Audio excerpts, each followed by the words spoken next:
everybody, welcome back to FPS episode 10. I have with me today Strict Toaster. Hello. And B. Swigglehausen. Hello, again. I think this is the first episode where neither Jay or me have seen anything of what he did, because he literally just finished recording this.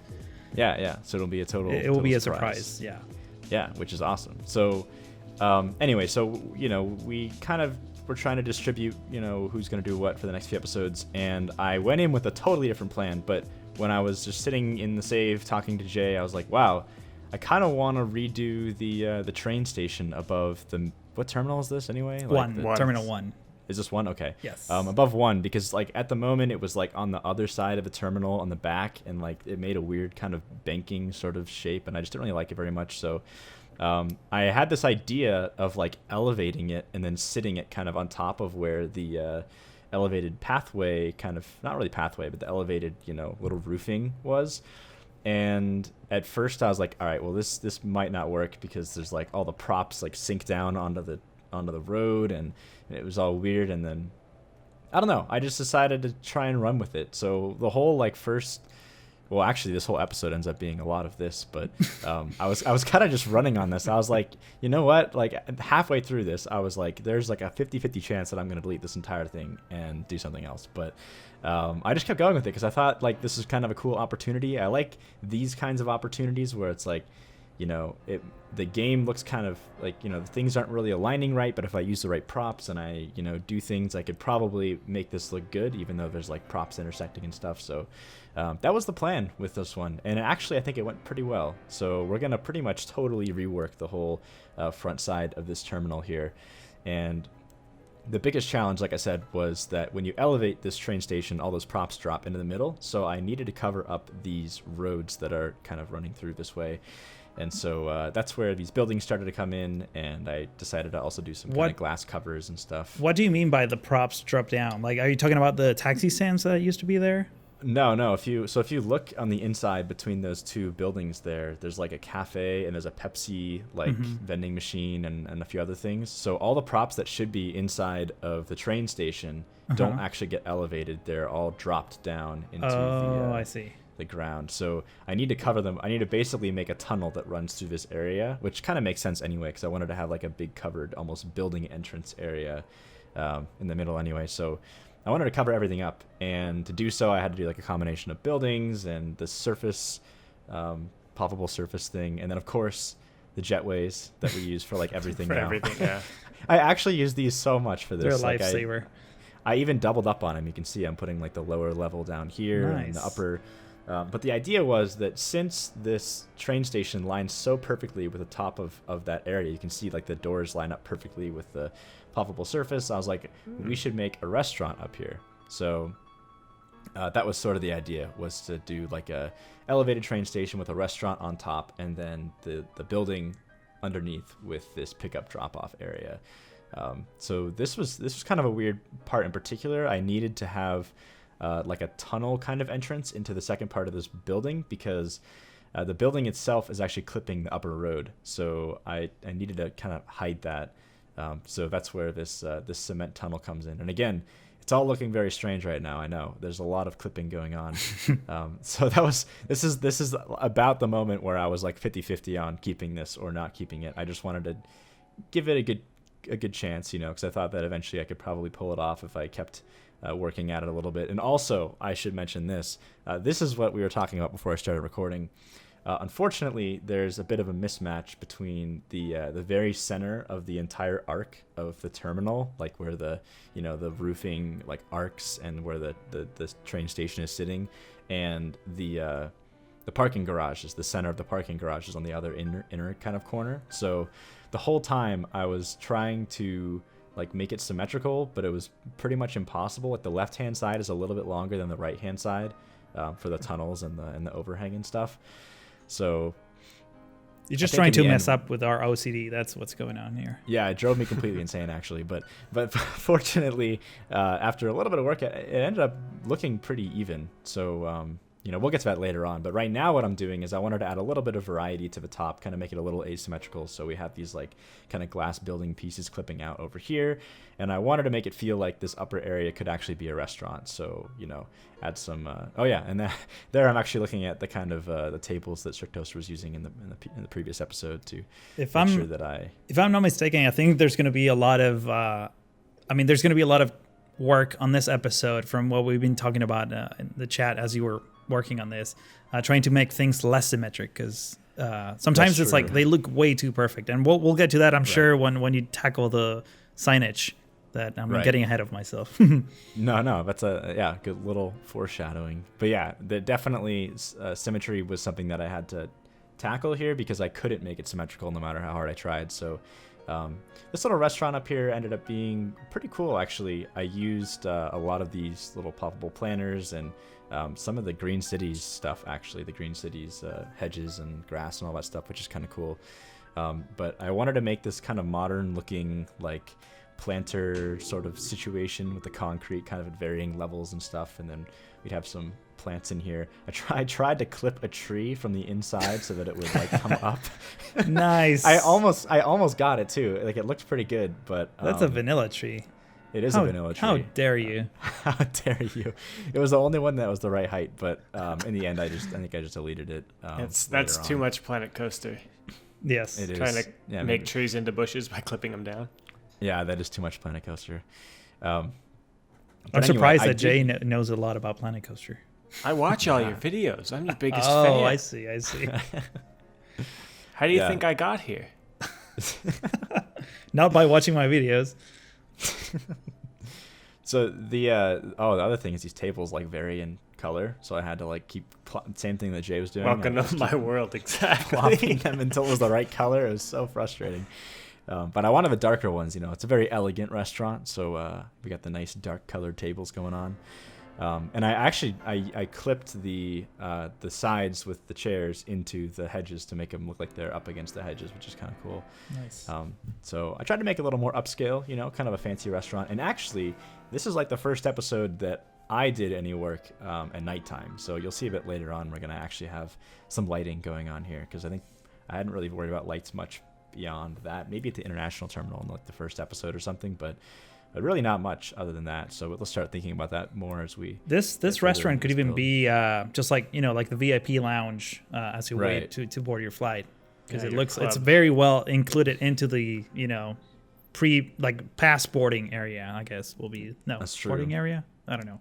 You know what I mean? Yeah, no, you're totally right. Like it's elevated enough that you could believe that they've already gone through security and you're at like the kind of terminal area. Come back up, yeah.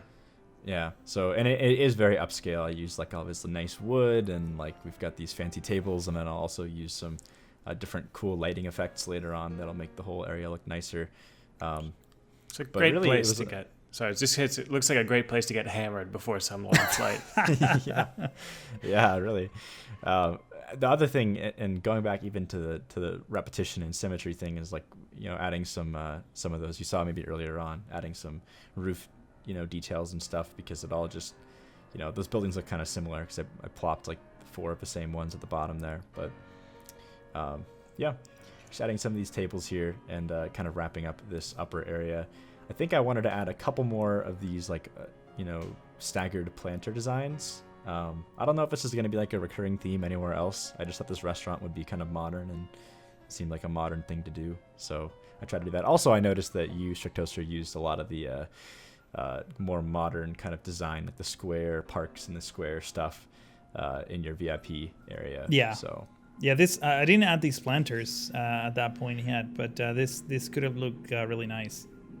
Yeah. Oh, were these added after that even? Actually, I think I added to the collection during my episode, but I never really used them. But I think I do like this staggered style that you're going for here. We should replicate that in other places too. Yeah. And this is where the Green City stuff is like a total lifesaver, because this is the very first time that we've had non-tree trees. This is me trying to put that back, but I didn't do it. Don't worry, I didn't use it. Actually, for some reason, I don't know if you noticed that there was like a different type of tree down there. Like when I reloaded the map, it like changed the tree to something else. Like I don't even know what happened. It was really weird. But anyway, Yeah, no, the Green City stuff is awesome because we've always had just like different trees, but we haven't had any props that are trees. So now you can actually place elevated, grass and elevated bushes and stuff. So I don't know. I even saw Yudo talking about this. By the time this is released, it'll have been forever from now. But about getting some sets of foliage that are like props, so you could elevate them.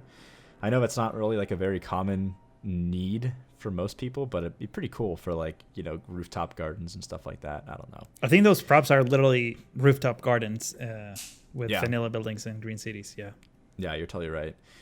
Here's where the symmetry stuff started to drive me completely insane because I could not, I knew that there was one full ploppable glass surface and then 2 of the 3 on one side. The other one was overlapping by more, but this was the thing that made it look symmetrical. And I didn't know how to make this look right. So I ended up just moving things around until it looked close enough to me. And I think it does actually look decently symmetrical, even though it doesn't really align perfectly with the parking garage. It's hardly noticeable, but here I'm gonna add some wear decals and some gutters and stuff like that. These roads look a little bit bland now that we don't have the Roads United. And did we even talk about that formally in an episode? Why we got rid I don't remember, but let's talk about it briefly. Yeah, let's do a brief little overview. I mean, really, all that happened is the new roads that got added, like the 3-lane and the 4-lane highways, the 2-lane and the 4-lane highways, and the 2-lane and 4-lane medium roads, right? Aren't those the ones that are the new roads that got added? I can't. It was just it was the nodes stopped being colored the right way. Or something like that, right? Right. Well, the nodes are colored the same color as all the original roads, but then any of the newer roads, like the 3-lane road, you can see this is the 3-lane road instead of a highway that we have right here. This is one of the unique roads that wouldn't be colored right. All of those don't take on the right colors, so everything looks all mismatchy. And then if you have any intersections with these new roads, then they default back to the darker color, so it just looks awful. Yeah, and we couldn't find a good solution, really. I mean, pretty much the best thing we can do right now is vanilla with different textures and custom roads. So, yeah, that's the short of it, I guess. But hopefully we'll change things or get some custom roads later on or something. It didn't. I don't know. I mean, so I haven't talked about this in my previous episode, but I did pretty much what you're doing now with those decals, kind of wearing down, but just different sections of it, just so that it has enough texture. Man, I can't even English right now. To make it look like it's not vanilla or it's not stock. It just makes it a bit more interesting. Yeah, I totally agree. That's what I tried to do, and I didn't overdo it. I'm not literally using prop line tool to just cover the whole thing in decals. Exactly. Just little bits here and there really helps, I think. Especially because we don't have enough props to use. That is absolutely true. You did some improvements to that by this episode, right? Oh, what do you mean? You cleaned up a lot. I don't know if you're gonna. I don't know if you're gonna talk about that publicly. I should talk about that. Yeah. No, I forgot because I couldn't tell if it was, but it was the beginning of this episode. So we were at pretty much the prop limit when Strict Toaster handed me this episode. I think we were at 63,000 of 65,000 props. I think when I finished my episode, there was only 200 left to use. Oh yeah, no, we were definitely closer. We were 64,500 or 600 or something away. Or at that point. So. Yeah, we were pretty much out, so we went back and I deleted a whole bunch of props that I'd put in the map just for decorating the map that aren't really relevant because they're kind of far away, and we saved almost 10,000 props. But now that means that every single prop that's placed in this entire map is placed in the airport, and we have 55,000 props, so that's pretty ridiculous. So we're gonna have to probably still be concerned about this prop limit at some point, but we definitely bought ourselves a lot of time, which is great. There are some techniques we can still use. I think the runway detailing was done before the bigger ploppable asphalts came out or something like that. Right, that's true. So we're doing math the other day about that, remember? Yeah. I mean, it's we can save 2,000 props per runway for the runways that are finished or something like that. But yeah. Then we have to go in. Whoever has to tackle that, though. Immediately. Yeah. Well, you have to immediately add them all back anyway yes. in the runway lighting, which is not done to the point of it would be dangerous to have airplanes flying in real life. Mm-hmm. Yeah, this little part here, I was just having a hard time figuring out what was too much light. It just seemed like there was way too much ambient light coming in from everywhere, like the lights inside, and but I really wanted to have these like upward shining lights in the front. So I think I ended up settling on just like a little bit less light and removing some of these here and there. I don't even know if I showed like the final. Yeah, I definitely didn't, but I went back and I fixed it so it looked actually nice. You'll probably cinematics. See yeah.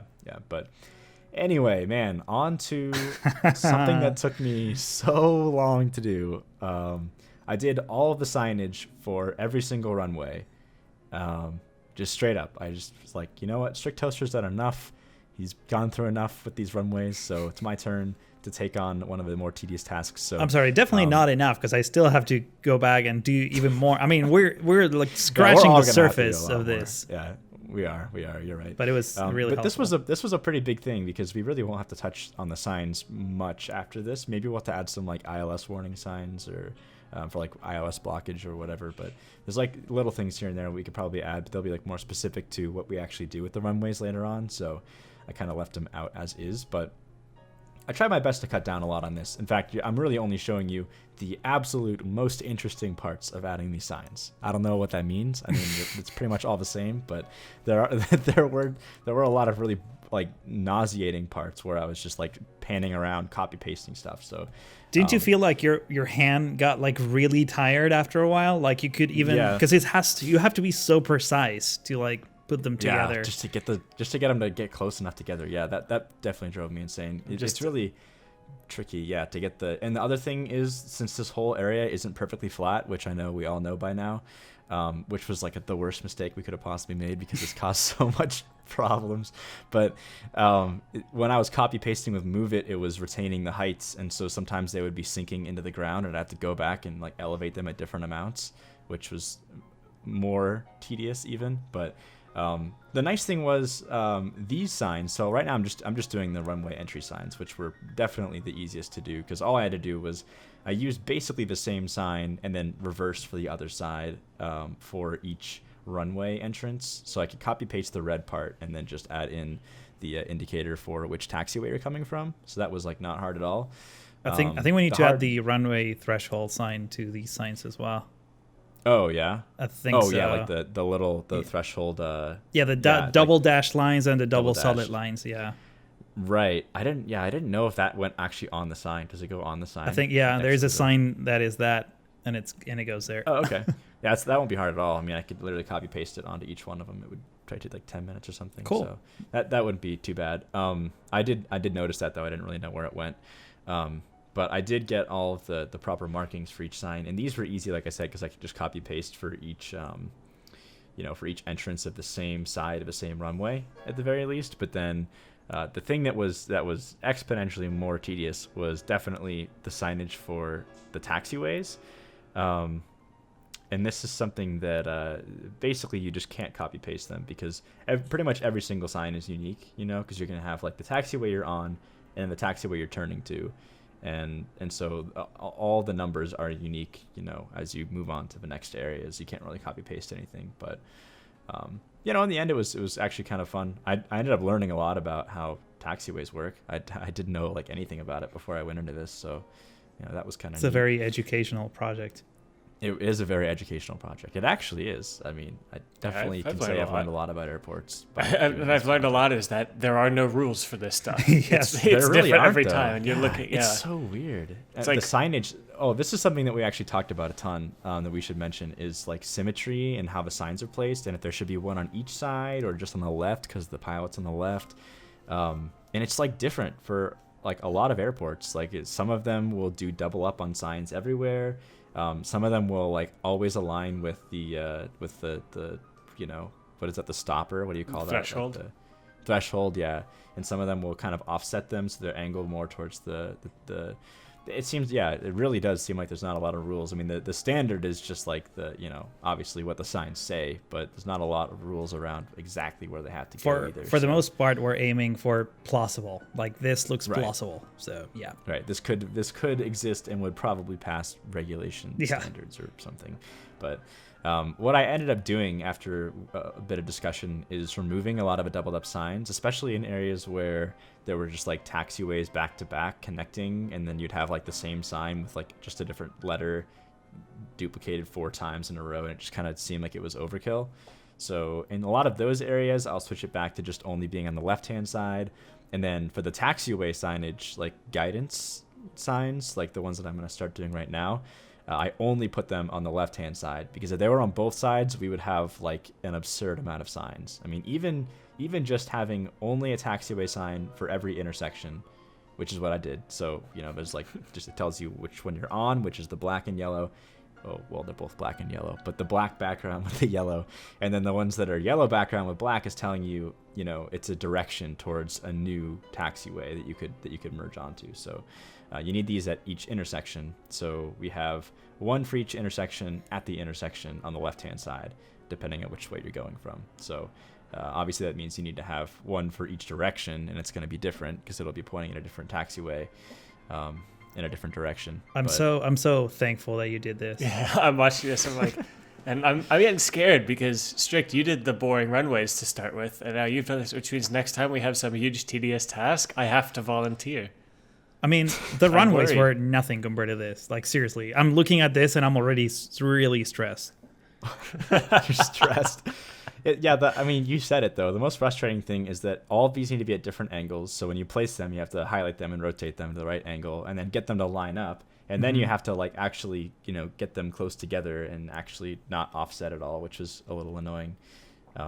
But it was really satisfying to see them like actually coming together. Like once I could just sit back and actually look at them. Yeah. Because it does really add a lot. Because I think beforehand, I mean, we didn't have a whole lot, like we had the markings, but everything was flat. Like we just had flat taxiways and runways and everything. So now there's a bit of like dynamic stuff going on. You know, we have some, and not just random props lying there in the grass. Yeah, right. I mean, we still have those, but we still have that. That's still there, but that'll be gone someday. I want to bring up the fact, I think that signage in this game is such an incredibly nice detail to have. Yes. I've been thinking about that. I was talking with Strict about this the other day, but just the game itself just doesn't really do like signs when you're approaching something different. It's got lane props, it's got intersection props, but there's nothing that would be able to generate this, like something like a taxiway sign. Obviously, it wouldn't be able to name them all perfectly itself, but there's just nothing even similar. Yeah. So it's really, it's nice to have these, and it just kind of elevates that to sort of detail that is kind of uncommon, I guess, in cities, but is like, yeah, you know, this is correct. Like, this is absolutely what you'd see. I mean, and that kind of brings up a good point. Like, I didn't even think about this, but, you know, they added, like, road naming recently, right? Like, well, not recently. That was forever ago. What was that? Like, was that for mass transit or something? I think that was, like, over half a year ago. By the time this video goes out, it would have been, like, a good year ago. Yeah. Happy 1 year anniversary of road naming, everybody. Yeah. I hated that feature so much. I turned it off immediately. It's so annoying. Right, yeah. Like, it's a dumb feature, and it's not really super useful, but can you imagine if whenever it generates like highway ramp exit, you know, those like ramp exit signs? Yeah, give a proper sign. Like, yeah, what if it actually took the name of the road that it goes to? I'd use that all the time. It'd be incredible. That would be so cool. Yeah. But I wonder how hard that would be. I'd love to have, like, if you have a commercial district up ahead on a road, if that commercial district would like generate a sign back on the freeway exit that would show like commercial off this way. But that's just something that totally exists in real life. Like, you see the giant sign for a fast food restaurant from the highway. Right. Well, I feel like, okay, so I'm going to be like the negative side of this argument. If he had that, it would mean that, like, it would make a lot of things incredibly less flexible. And then you're going to have 20,000 mods to disable that because it's like annoying in this one particular way. And it will be even more annoying overall, I think. You mean like this, like in what way? Like for example, like the same way we right now have to like disable a lot of props and use like at least 3 mods to disable the ugly props that they chose, because they would probably choose like an awful sign to show if that was the case, and you would want to disable and have your own. So, you know, that's what I mean. That's true. Yeah. And I mean, as replacing this, you'd be 100% sure that all of its generated signs would spawn on the vanilla taxiway widths. Exactly. Yeah. All right. So yeah, don't give them ideas. Yeah, maybe not. Well, we do have like a procedural objects mod. I wonder if there's any way to make like procedurally generate textures on the fly so that you could like actually type in. Yeah, you like, can for sure do something. that. There's already a mod Can that you lets you really? do that. Yeah. What? Yeah. What? Yeah. Like a sign mod? Uh-huh. And you could Dude, custom what? generate signs. Yeah. Why don't I have this? Yeah, it's I'm called gonna look even Mark more- I'm gonna Mark Arut.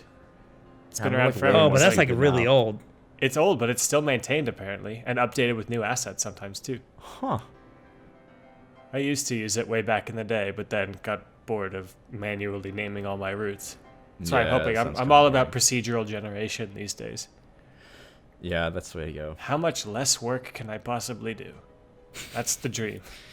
I mean, that's kind of what it's coming to, because like the older this game gets, the more details you can add, and the more you need to start like finding ways of doing it faster, or you just spend like 8 hours. Or putting collab down with runway somebody signs. else. I mean, didn't you collab spend with like somebody 8 else hours and let doing it this? happen.